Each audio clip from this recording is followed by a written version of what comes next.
Banco Central reduziu a taxa Selic para 14,5% e nesse vídeo você vai entender por que o Banco Central tem reduzido a taxa Selic de forma tão lenta. Faz sentido nós termos juros tão elevados aqui no Brasil? Como que os juros acabam impactando os teus investimentos de renda fixa e renda variável? E o primeiro ponto que é importante que você compreenda é em relação ao motivo pelo qual os juros são tão elevados aqui no Brasil. E nós temos 4 fatores principais. Primeiro deles, desconfiança estrutural. A gente, no passado, na década de 80 e 90, houve anos em que a inflação passou dos 2.000% ao ano. Se a gente olha na projeção para 2026, a gente deve fechar com uma inflação por volta de 5%. Então, o investidor, ele olha para a nossa conjuntura aqui e associa um risco que, por mais que já tenha passado um bom tempo, ainda existe um certo receio com a estabilidade aqui do Brasil. E o segundo fator aqui é fundamental, que é o risco fiscal. A gente tem um governo que ele gasta mais do que arrecada, a qualidade do gasto público é péssima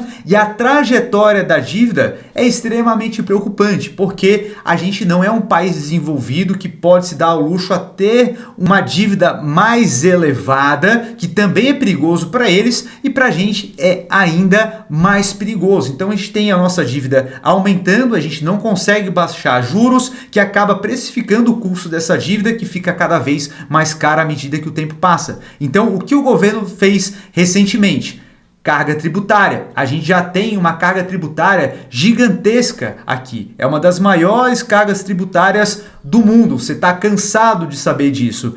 E a gente percebe que uma dívida alta mais uma carga tributária baixa gera uma margem para que o governo possa sustentar uma trajetória da dívida mais elevada. Porém, o nosso cenário aqui é de dívida alta, mas carga tributária alta. Ou seja, a gente não tem margem, cara. A gente viu o governo aí colocando um monte de taxa em cima de um monte de coisa nada a ver, só para poder suprir esse rombo. Isso, na prática, é simplesmente jogar o problema para debaixo do tapete e empurrar com a barriga. Isso não gera confiança no investidor, tanto nacional quanto internacional. E a gente tem o quarto fator aqui, que é o baixo investimento. Se a gente não tem investimento adequado em infraestrutura, a gente tem um crescimento limitado. E agora, faz sentido, com base nisso que a gente está trazendo aqui, faz sentido ter a segunda maior taxa de juros real, né? Para quem não lembra aí, juros real, você pega a taxa de juros atual, desconta a inflação, a gente chega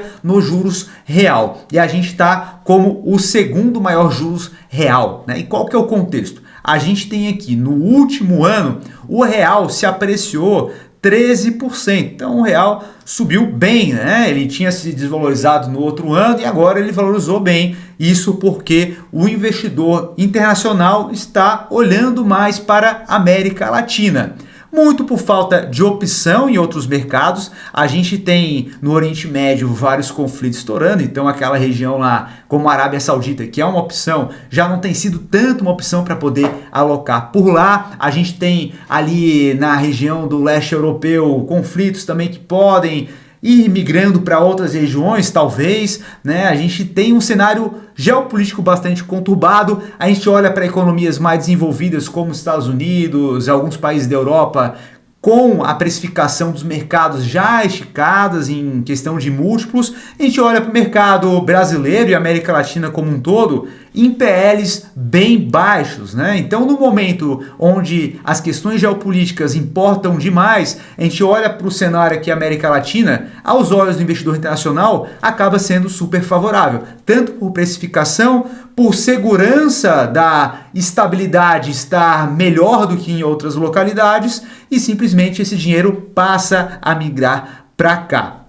E se a gente está sendo procurado, né? Pô, se está todo mundo olhando para a gente aqui agora, por que não baixamos de forma mais forte aqui os juros? E a gente vai para essa tabelinha aqui do lado, que a gente olha as principais casas de rating, né, que colocam uma nota no crédito de empresas, de bonds, de governos. Aqui o Brasil ele está classificado como BB, tá? Pela Fitch, pela S&P BB-, tá? Isso quer dizer o quê? Que é uma categoria de especulação, não de investimento, tá? Então tem um risco mais elevado aqui. Não chega a um risco alto de inadimplência, porém não é tratado como grau de investimento, que seria a categoria BBB para cima, tá? E muito menos grau de investimento com qualidade alta, que estaria nessa faixa aqui. Ou seja, a gente tem uma classificação de risco perante o mercado internacional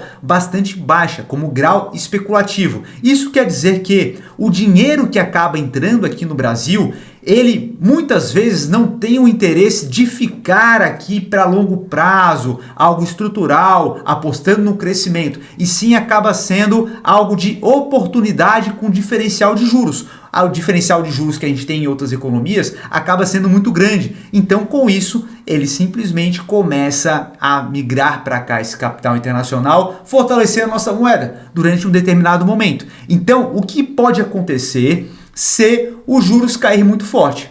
Aqui a gente tem algumas correntes do que podem acontecer. Então a gente vê aqui em verde, tá? As setas verdes. Se a gente começa a reduzir forte os nossos juros, o diferencial de juros vai ficar muito baixo, tá? Se a gente olha aí outras economias, como por exemplo o México, a própria Índia, a Rússia, a gente percebe que a taxa de juros real desses países está abaixo de 4% e a nossa taxa real está na casa de 10%. Então, se a gente derruba a nossa taxa de juros de forma muito forte, esse capital que veio para cá, ele começa a migrar. Tá? Então, em amarelo, a gente tem ali economias similares às nossas e em verde são economias mais sólidas, mais seguras. Então, o investidor começa a colocar na ponta do lápis. Pô, o risco-retorno não está mais tão interessante, vou migrar meu capital novamente para o mercado americano, vou migrar ali para a zona do euro, vou migrar para a China. É isso que acaba acontecendo. Por isso que a gente não consegue derrubar de uma forma muito pujante aqui, tá? E como que a gente pode pavimentar isso? Como melhorar essa relação risco-retorno aqui do Brasil? Primeiro, melhorar a qualidade do gasto público, é uma sinalização fundamental, né? Tanto para sinalizar quanto para gerar resultado.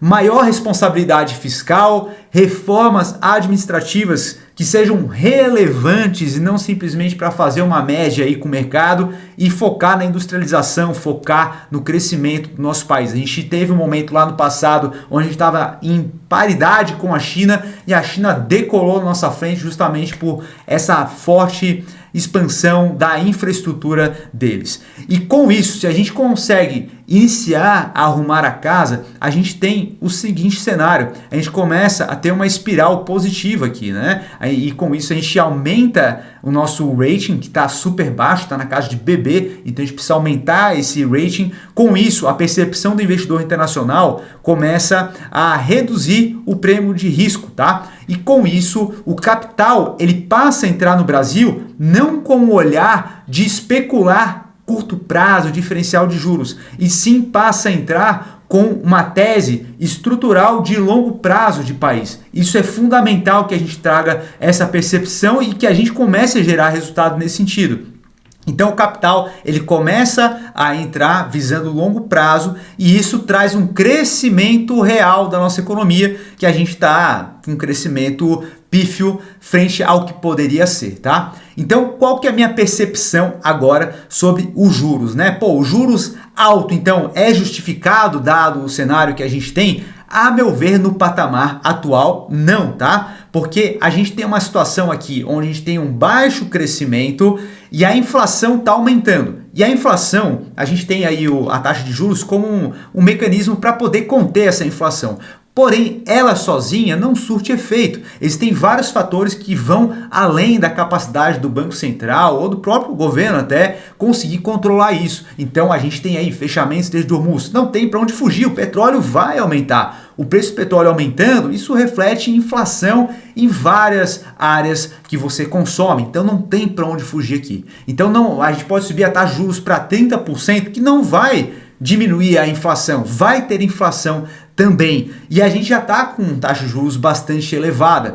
tem uma margem para reduzir mais, porque se a gente permanece nesse patamar, a gente tem um baixo crescimento, que é fundamental que haja um crescimento da economia para que a renda per capita aumente e faça frente a uma inflação aumentando, porque se a gente permanece no mesmo patamar, a gente só fica perdendo nosso poder de compra, não aumenta o poder de compra frente aos aumentos que a gente acaba tendo, e isso gera um cenário de estagflação que pode ser altamente prejudicial para a economia e no futuro gerar um problema ainda maior. E com isso, a gente vai aqui como que os teus investimentos acabam lidando com essa queda da Selic. E antes da gente ver, já deixa um dedo no like aí, se inscreve no canal caso não esteja inscrito, tá? Então, o que acontece com os investimentos com essa queda da Selic? Na prática, meu amigo, a taxa da Selic ali, ela já está sendo precificada pela curva de juros. Isso é fundamental para posições que você acaba tendo aí para marcação a mercado. Você tem ali um tesouro prefixado, um tesouro IPCA+,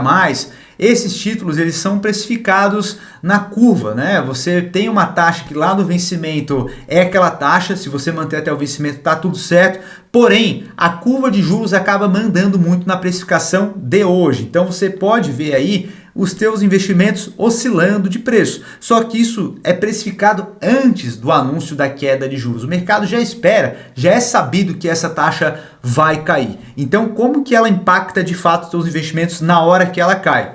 Se você tem investimentos pós-fixados, que seriam CDB 100% do CDI, uma caixinha do Nubank, esses investimentos ali, eles vão ser impactados na hora. Então imagina, a nossa taxa de juros estava em 15% ao ano. Então vamos trazer uma alusão a um carro andando na BR a 150 km por hora. Isso quer dizer que essa é a tua velocidade de cruzeiro. Agora a gente está vendo lá na frente alguns radares. Não é um radar que vai cair ali para 80 por hora do nada, né? É um radar que vai cair para 145 quilômetros, né? Essa é a alusão. Então agora a gente vai estar viajando numa velocidade mais baixa, mas que ainda é alta se comparado ao ideal, né? Então a gente percebe que essa aceleração da tua valorização da carteira vai reduzir se você tiver uma alocação pós-fixada. Se você tem uma posição pré-fixada, lá no vencimento tá tudo certo, né? Se você contratou a 13%, 14%, 16%,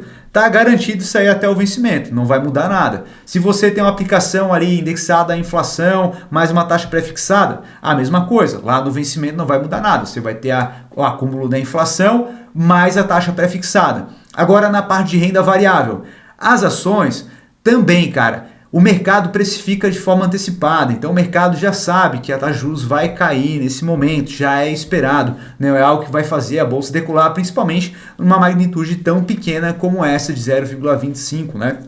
E com isso, a gente percebe que se a gente continuar uma trajetória de queda, esses aumentos da bolsa tendem a continuar aumentando, porque se fica menos atrativo a renda fixa, naturalmente o investidor tende a migrar para outros investimentos que possam gerar um retorno maior. Então ações tendem a se beneficiar com isso. Agora, fundos imobiliários têm duas dinâmicas aqui: fundo de tijolo e fundo de papel.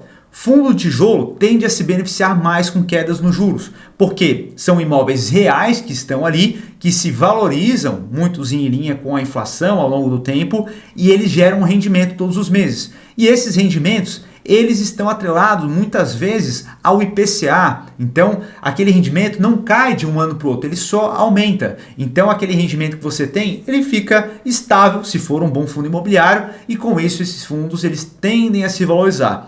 De papel já muda um pouco o cenário aqui, porque o de papel está atrelado à dívida, e essa dívida muitas vezes está atrelada à taxa de juros, e se a taxa de juros passa a render menos, aquele rendimento que cai na conta todos os meses do investidor passa a render menos, né? Então ele tende a se depreciar nesses momentos. E agora eu tenho um recado importante para você aí, tá? Se você quer a minha ajuda aí e para investir melhor e também para saber como que eu tenho investido, como que eu tomo decisão de investimento, quais são os investimentos que eu tenho feito, a gente tem aqui a Notorious Top Picks, que eu faço lives com membros da comunidade. Tem a comunidade lá para poder tirar dúvida, tem os relatórios de todas as recomendações que a gente acaba fazendo, e aqui você consegue acompanhar de perto as minhas decisões de investimento na Notorious Top Picks, tá? Caso você já tenha uma grana um pouco maior e queira a minha ajuda e do meu time para poder ter uma estratégia personalizada para você, recomendo você ir na Notorious Consultoria, troca uma ideia com a gente. Esse primeiro bate-papo não tem custo algum, para que a gente possa entender o teu momento atual, te trazer um planejamento mais claro e, caso faça sentido, você pode ter um acompanhamento de um consultor exclusivo seu que não tem nenhum conflito de interesse, como a gente vê aí no mercado. Fechou, meu amigo? Agora é aquele momento que, se você chegou até aqui e curtiu o vídeo, você vai deixar um dedo no like e se inscrever aqui no canal para ficar sempre bem informado. Fechou, meu amigo? Forte abraço.